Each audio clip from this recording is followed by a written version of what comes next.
Hello good morning friends, आप सभी को बैक टू कंपटीशन में बहुत बहुत स्वागत है दोस्तों।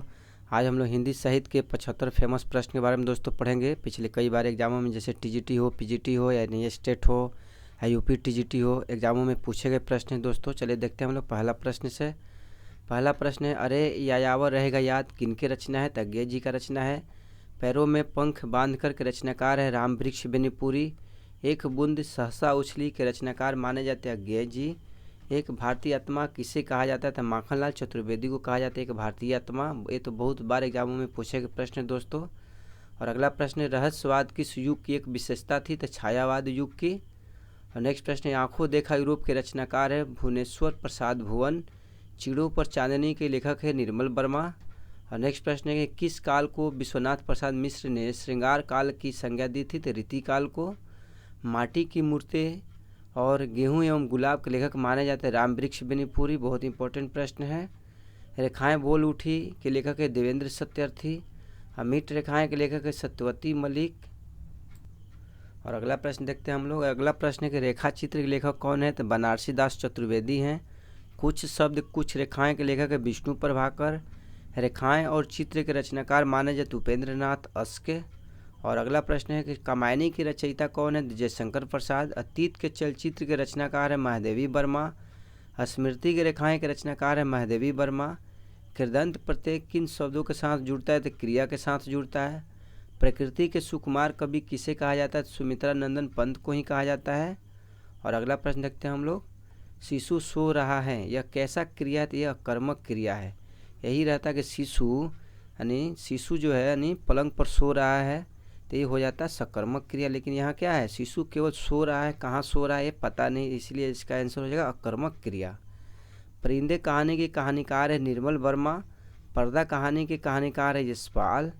और अगला प्रश्न है, आवारा मसीहा रचना किसके जीवन पर आधारित है? तो शरत चंद्र चटर्जी के जीवन पर आधारित है। मैथिल कोकिल किसे कहा जाता है? तो विद्यापति को कहा जाता है मैथिल कोकिल।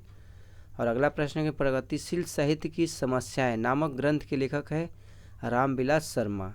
हिंदू पत्रिका के संपादक है अंबिका प्रसाद गुप्ते। और अगला प्रश्न है कि नागार्जुन किस राज्य से संबंधित हैं? तो बिहार से संबंधित है नागार्जुन।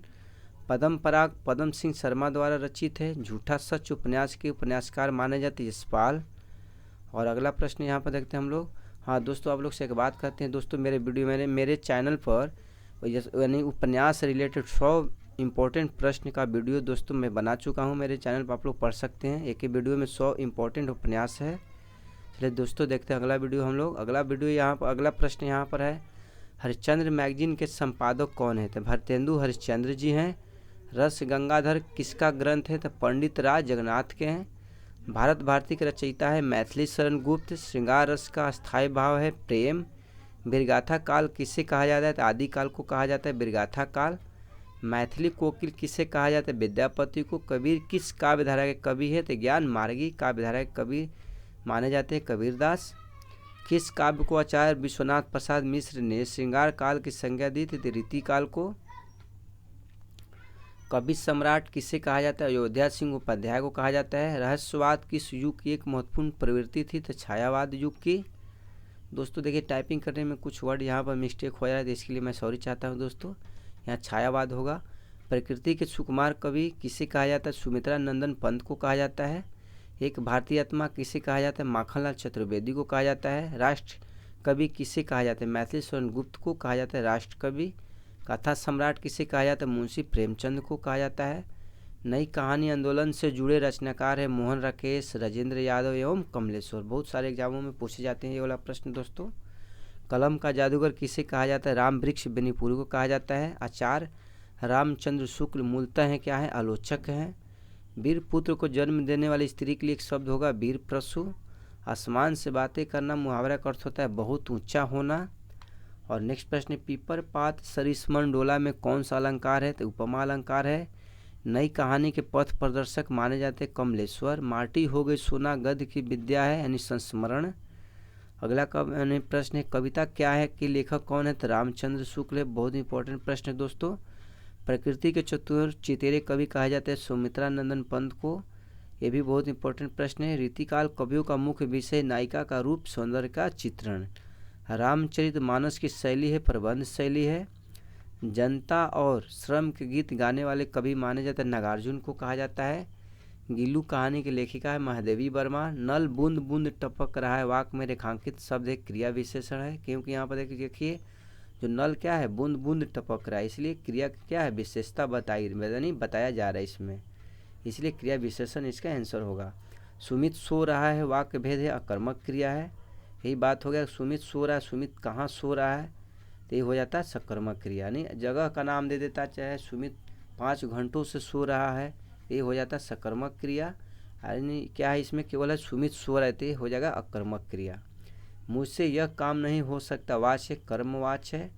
अगला प्रश्न है मुझसे हंसा नहीं जाता में वाच्य भाववाच्य है। वाच्य कितने प्रकार के होते हैं 3 प्रकार के। अव्यय कितने प्रकार के होते हैं 4 प्रकार के। प्रत्येक कितने प्रकार के होते हैं तो 2 प्रकार के। बहुत सारे एग्जामों में पूछे जाते हैं दोस्तों ऐसे प्रश्न, यानी ग्रामर के बहुत इंपॉर्टेंट प्रश्न इसमें समाहित किए गए दोस्तों। देखते हैं अगला प्रश्न हम लोग।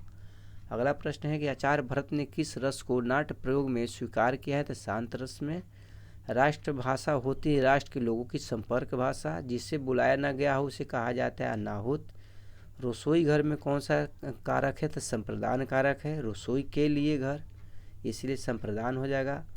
एक कौन सा स्वर है तो दीर्घ स्वर है। दोस्तों आप लोगों को वीडियो अच्छा लग रहा है तो जरूर से जरूर दोस्तों लाइक करें सब्सक्राइब करें दोस्तों, क्योंकि मेरे चैनल में पर डे 102 वीडियो अपलोड किए जाते हैं हिंदी साहित्य और ग्रामर से रिलेटेड दोस्तों।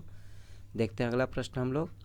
अगला प्रश्न है कि दोहा कैसा छंद है तो अर्थसम मात्रिक छंद है। भारतेंदु युग की समय अवधि है 1850 से लेकर 1900 तक। खिचड़ी कैसा शब्द है, तद्भव शब्द है खिचड़ी।